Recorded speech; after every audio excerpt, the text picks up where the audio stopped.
Acts 12, I'll take in half, first verse to 19.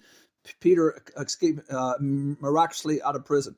It was about this time that King Herod arrested some who belonged to the church, intending to persecute them. He had James, the brother of John, put to death with the sword. When he saw that this pleased the Jews, he proceeded to seize Peter also. This happened during the Feast of Unleavened Bread, the Jewish Feast of Unleavened Bread, and arrested him. He put him in prison, handing him over to be guarded by the 4 squads of 4 soldiers. Herod intended to bring him out for public trial after the Passover.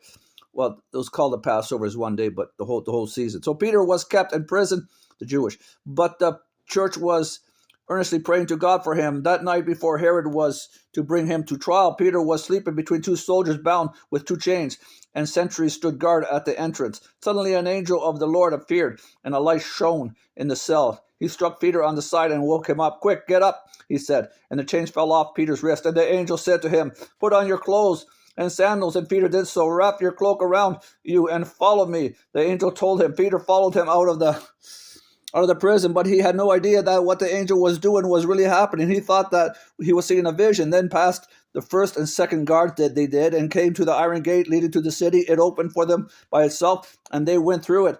When they had walked the length of one street, suddenly the angel left them. Then Peter came to himself and said, "Now I know without a doubt that the Lord sent his angel and rescued me from Herod's clutches and from everything the Jewish people were anticipating." When this had dawned on him, he went to the house of Mary, the mother of John, also called Mark, where many people had gathered and were praying. Peter knocked at the outer entrance, and a servant came, named Rhonda, came to the door to answer. When she recognized Peter's voice, she was so overjoyed she ran back without opening it and exclaimed, "Peter is at the door." "You're out of your mind," they told her. When she kept insisting that it was so, they said it must be his angel. But Peter kept on knocking, and when they opened the door and saw him, they were astonished. Peter mentioned with his hand for them to be quiet and described how the Lord had brought him out of prison. "Tell James and the brothers about this," he said, and then he left them for another place. In the morning, there was no small commotion among the soldiers as to what had happened to Peter. After Herod had a thorough search made for him and did not find him, he cross-examined the guards and ordered them to be executed. Now Herod did a lot of wrong. He killed some Christians. And it said in the next verses 20 to the end, I'll do it later of this chapter, Herod's death said God killed him and then put worms in him, and that's how he died. So, and then a lot of Caesars, they died badly, like Caligula.